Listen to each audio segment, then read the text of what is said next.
Hey everyone, Reed here with Big Strong Book, author of Chorus of a Thousand, and today I'm going to be reviewing Lake of the Long Sun, the second half of this Litany of the Long Sun omnibus by Gene Wolfe.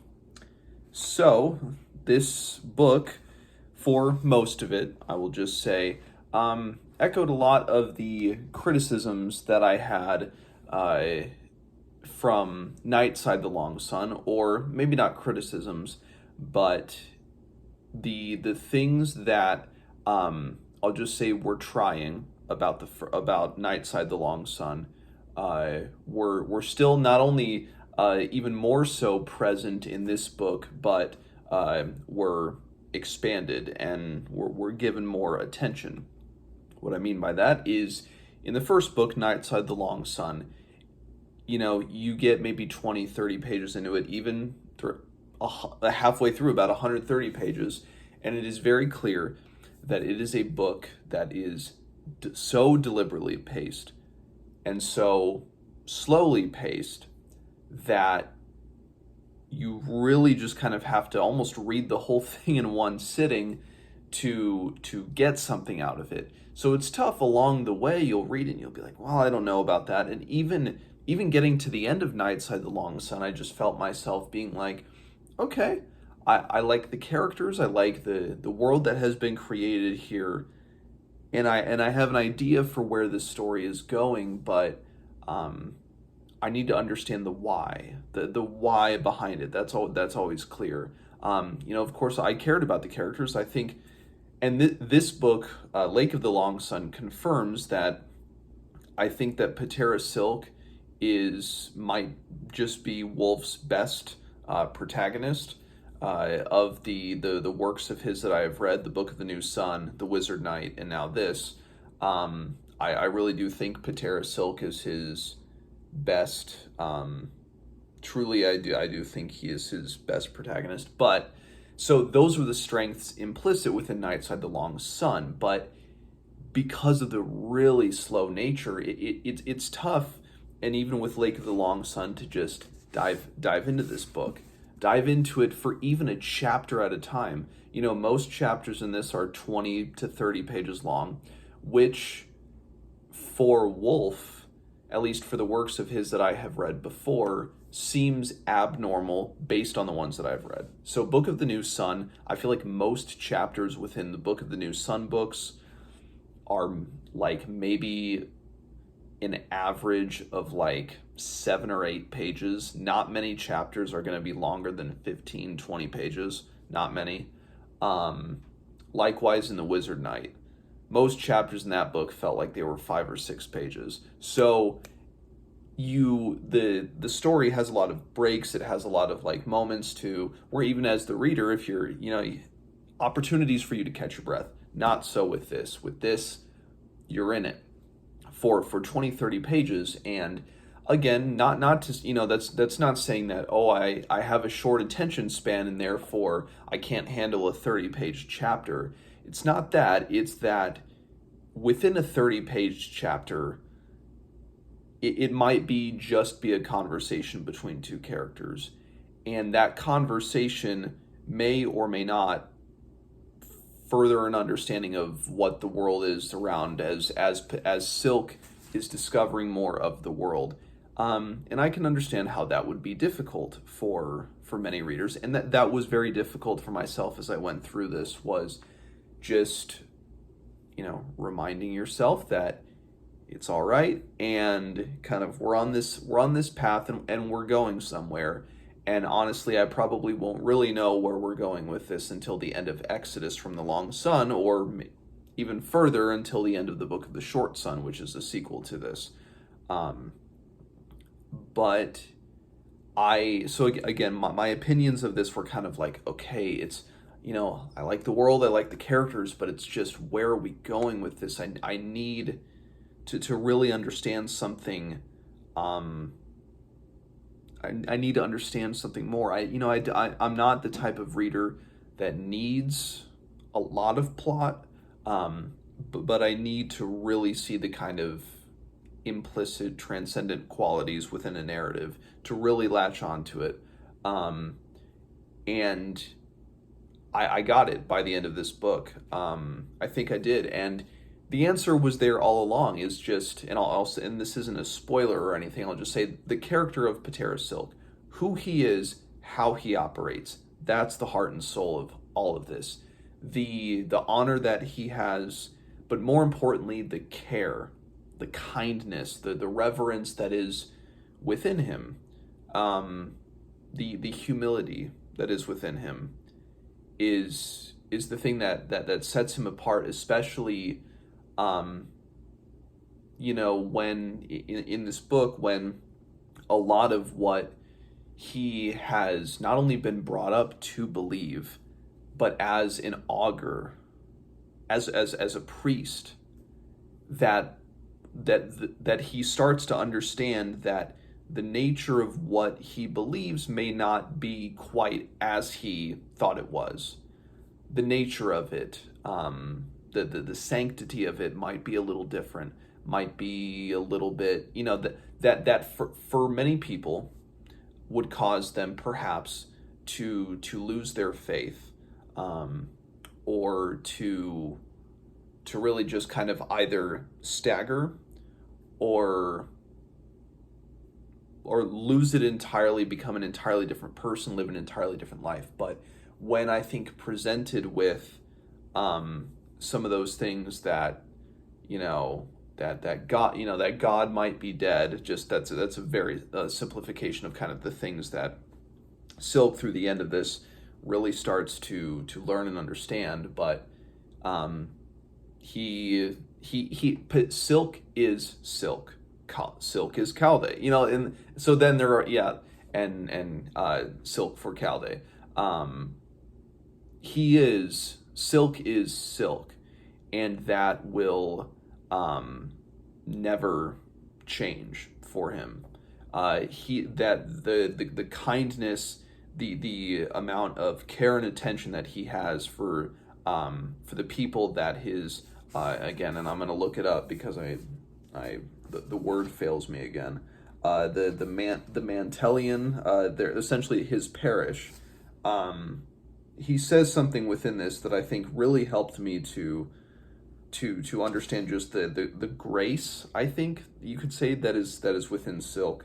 But he says something towards the end of this to Crane, where he says the Mantion, that's the name of the parish, like a Mantion. That take away me. You can take away me, you can take away the Mantion, but you can't take away the people. You can't take away themselves. Kind of that he is in the service of helping them. He is in the service of helping them attain something greater than themselves. But it's not like he's not doing it in a very selfish way. He's not doing it in a very selfish way. But he says that because he feels it is his like a reverential duty to help, to serve, to guide. As I think many could argue, as should be the function of any religious figures in our, that they're about guiding and about service, and not caught in the trappings of any sort of privilege that an office of that nature or a priestly duty might afford them, or at least that again, in an ideal world.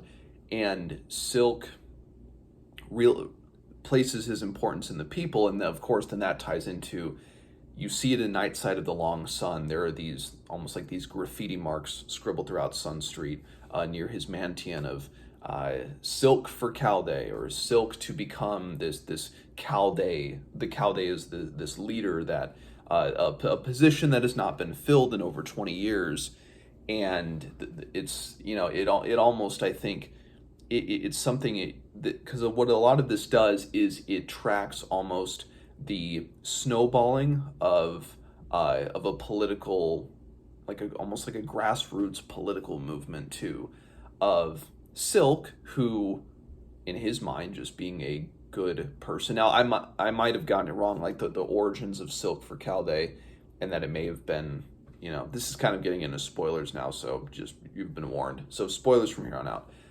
If that was something that was planted by Crane, I think it might have been.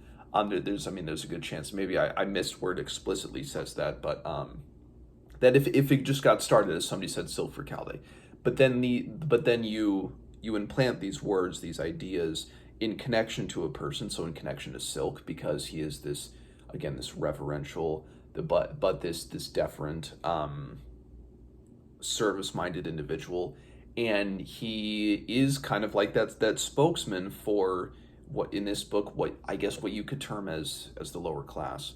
But again, what was so, again, as I just said, what is incredible to me is that throughout this, I think what this is saying is just the unchangeable nature of true service and grace, and care that can be implicit in somebody. And now if you have that, Silk has that, and he learns about the nature of the world, that it is this kind of generationship. He learns that Paz is maybe actually just the pseudonym for Typhon, if we remember Typhon from Book of the New Sun, and that there are all these like frozen embryos within these tunnels, and that he may have stored there just in case something happened to the populations, and he almost needed, and that Paz or Typhon needed to keep the population at bay by kind of crafting this grand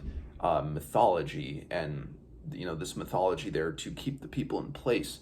But Silk, it doesn't really affect him. He lets it kind of roll away from him, wash away from him. His care,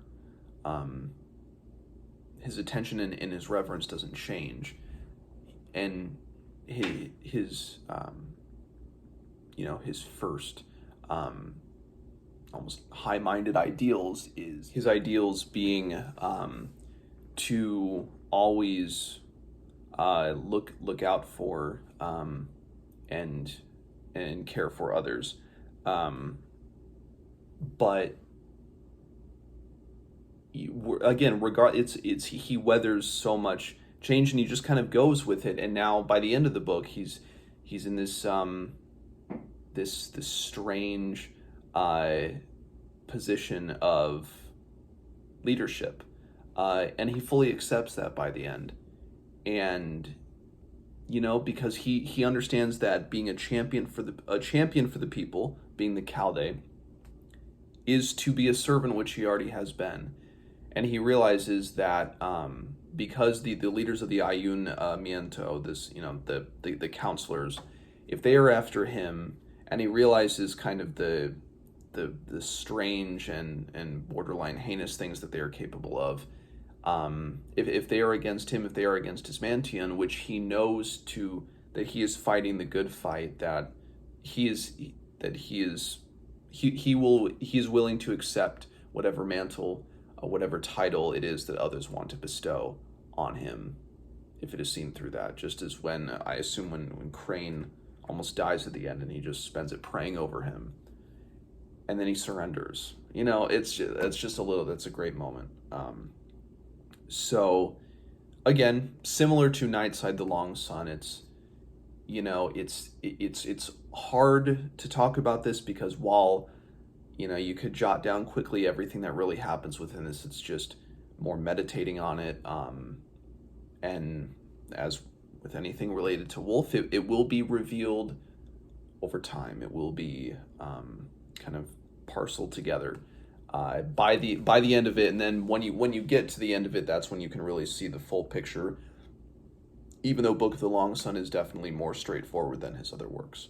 So I think that's all I have to say about Lake of the Long Sun. Again, it's just with these, it's hard to really get a firm grasp on an opinion, at least that I have. It was similar to what I had with Book of the New Sun, but where Book of the New Sun, again, I was trying to you're parceling through the mysteries and all of that, and what could this mean? That this is like trying to really discover the heart of the characters and what this narrative is about, which I think now it's about those qualities of Silk's character being being affirmed and being a champion even when he's in this ship in the middle of who knows where in space, and when conditions are primed so that these city states will fight one another, and that these they'll be aided in that fight by these robotic soldiers that are in the tunnels, but that he can still retain those great qualities within him, being in the differences between the bio and the chems, and then the kind of the robot characters, the chem characters being kind of almost like humans with many artificial components. So yeah, it was definitely an improvement over Night Side the Long Sun, and I can't wait to see where this goes. So, Book of the Long Sun in general, but Lake of the Long Sun. If you have read it, let me know what you think of it. And as always, I will see you guys next time.